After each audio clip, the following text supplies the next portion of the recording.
We greet our friends everywhere with Chapter 6 of Hudson and Maria, Pioneers in China. This is another in the series, Stories of Great Christians, produced by the Department of Broadcasting, Moody Bible Institute, Chicago.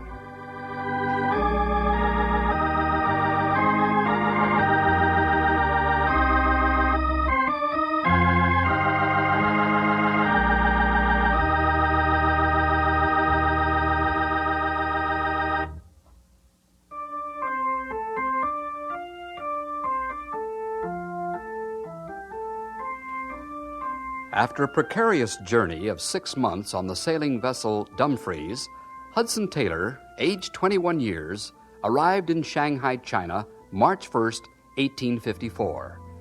He immediately discovered that his coming was both unexpected and unwanted.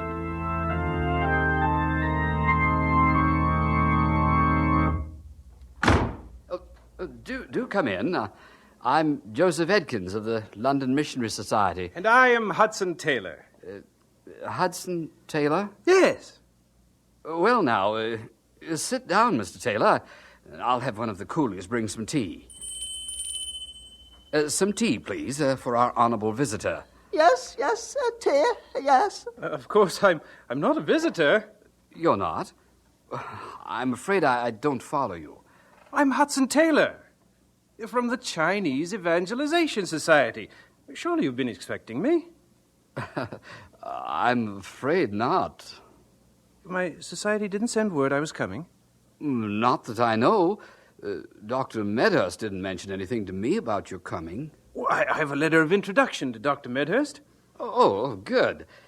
But he's not here, of course. He's not? He's living at the consulate just now. Oh, I've just come from the consulate. They didn't tell me Dr. Medhurst was there. No matter. We'll send word. You see, his house is too near the firing, and... The firing? Well, actually, there's sort of a civil war going on outside the international settlement. We're quite safe as long as we stay in the compounds, but, of course, we can't venture out at present, and we have to stay pretty much away from the boundaries. But what about the work? What work? The missionary work. My dear Mr. Taylor, there's quite enough work right here in the settlement to keep us all going. We've a school, clinics, Bible classes. The work goes on. Yes, but not out. No, not out. Oh, thank you, Wong. Very good. Many thanks. I am your unworthy servant. Wong, I'd like you to run to the consulate and ask Dr. Medhurst to return here with you. We seem to have a new missionary on hand, and he has a letter for him. Will you tell him all this? Very good. Yes, I go. I tell him all you say. Thank you. Do have some tea, Mr. Taylor. Well, it must be terrible. Terrible? What? To be so confined, so shut away from the poor, perishing Chinese. Of course, there's nothing we can do about it. We do what we can right here. Oh, yes, I'm sure. Have you been in China long yourself, Mr. Edkins? Why not call me Joseph? Joseph? I've been here 7 years. Arrived when I was 24. Oh, it seems a very long time. Away from England 7 years. I imagine it's been a blessed time, though, pouring out the gospel to souls in darkness, seeing eternity dawning. The work goes rather slowly, Mr. Taylor. Hudson. Oh, yes, Hudson. The Chinese have some very odd notions, you know. Like what?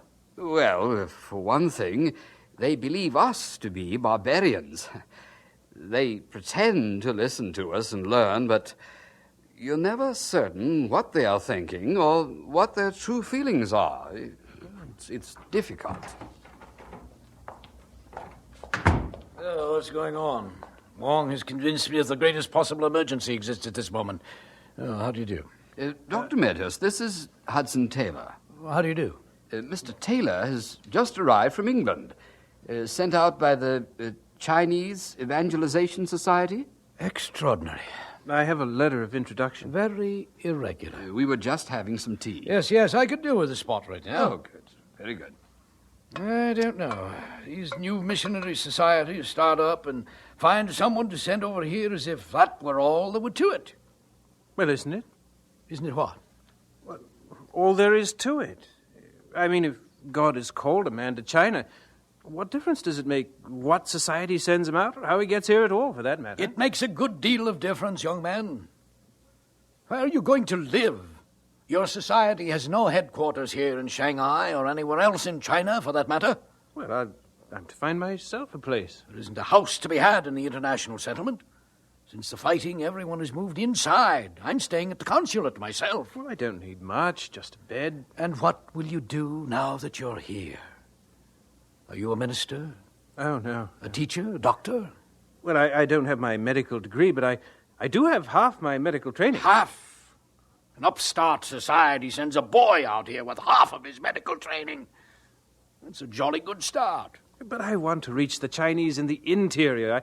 I came to go inland. Oh, I see. Inland. Yes, to preach the gospel to the poor lost Chinese who... I'm afraid he doesn't know the situation yet, sir. The poor lost Chinese. And how will you preach? Do you know Chinese? Well, I have to learn it first, of course. Do you know what the Chinese inland would do to you the second they saw you? No. Probably tear you apart. You'd be some sort of foreign devil to them. But the Taipings, I thought that Hung, the new emperor, was a Christian. Hung is a warlord. We have no idea what he believes. We know that he massacres multitudes of Chinese, women and children, as he advances on Peking. He's terribly feared because of his cruelty. All of this is overwhelming, Mr. Taylor. I'm sure that he's very tired. He was 6 months on board ship. Yes. What a pity.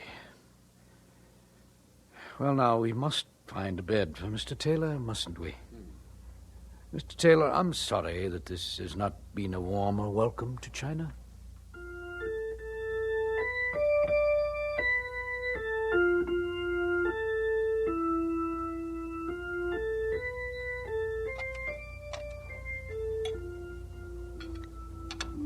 Come now, Hudson, tell us more news of England.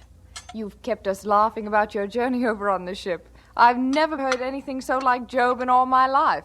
Must have been awful. And I admit that now it has its humorous quality, Mrs. Edkins, but at the time, I had real fears the crew would throw me over. It wasn't just the storms they blamed me for, it was the calms and the currents that pulled us off course and the squalls that held us up. And then to arrive and have so cheerless a welcome. But the life here, now that I'm settled, is much more cheerful than I thought. Oh, really? You don't find the adjustment difficult? No, I miss home and my family a great deal. Almost more each day, it seems. Although I expect I'll soon get over being homesick.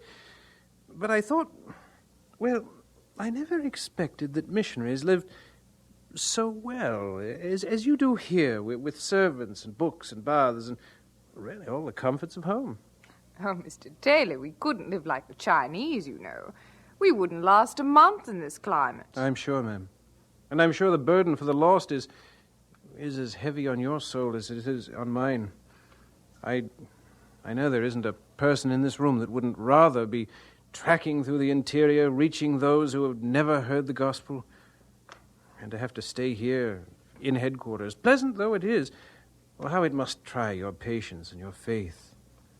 Your patience is an inspiration to me. Oh, that the Lord would give me more and more patience. Oh, my heart burns for the lost. It burns. First things first, Hudson. You have to learn the language, don't you? Yes, that I do. I have enough trouble with my tongue in English. I fear for what I'm doing to the Chinese. I'm actually convinced, that Wong has a spring at the back of his neck that only moves his head left and right. He shakes it thus so continuously as I try to imitate his Chinese sounds. You do all right, Hudson, as long as you keep your sense of humor.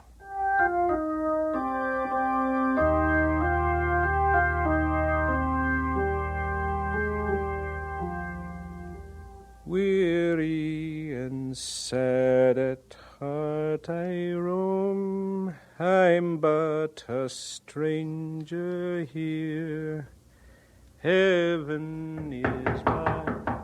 Hudson! Hudson, I thought I'd find you here mourning about. Oh, come in, Joseph. We're just trying out my voice. I noticed that when you get a letter from home, it's up to your room with it for a few hours, singing mournful songs. And I expect wearing the paper to shreds reading it over. Oh, it sounds pretty foolish when you say it like that. Is it love letters you're getting? Oh, no, nothing like that. Just from my family. But I have been thinking about a girl at home. Ah, the girl you left behind? Oh, no. That one, Emma Vaughan, jilted me for good. And it's really for the best. She would have hated China. Another girl. Oh, it's nothing really. Just a girl I thought I might write to. Wouldn't hurt. What's her name? Elizabeth Sassons. Oh, nice name. But, Hudson, I've come to get you out of this room and away from studying Chinese. How about a change of scene? Well, I guess I could leave my singing for a while. The fighting is very close to the international settlement. I thought you might like to see a little of what's going on. Yes, let's go.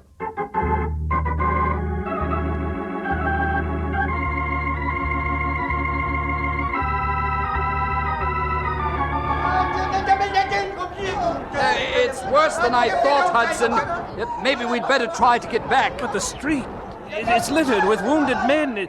Is there no one to help them? No, come on. Help me! Save me! Help me! Save me! Hudson, don't get mixed up in all that. Come on. I beseech you to help me in the name of God. Joseph, what do they want? They're going to be beheaded. Come away. Let's get out of here. Come on. Men are dying. Dogs are eating them. Heads, bodies everywhere. Oh, God, help them. Hudson, I'm leaving without you if you don't come. What's the matter with you? You're supposed to have had medical training. You don't have a weak stomach. A weak stomach? All these souls are going to hell! Before our very eyes. Screaming, begging for life. And I can't help them. Oh, God.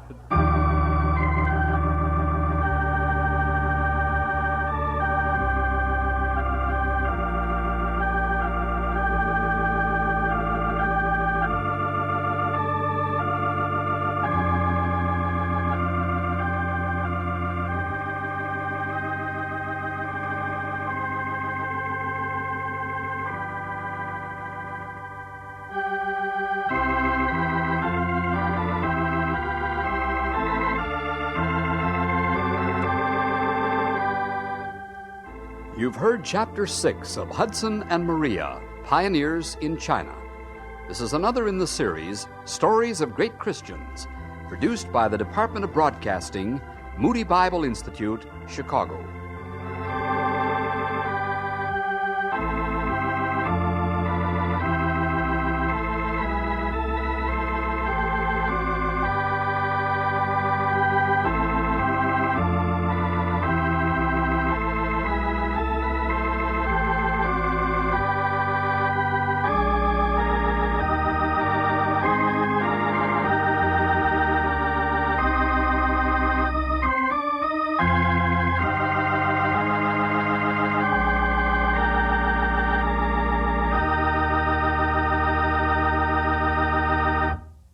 The Moody Bible Institute and this station are glad to broadcast Stories of Great Christians. If you're enjoying this particular series, The Life of Hudson Taylor, we'd like to know. Our address is the Moody Bible Institute, Chicago, Illinois, 60610.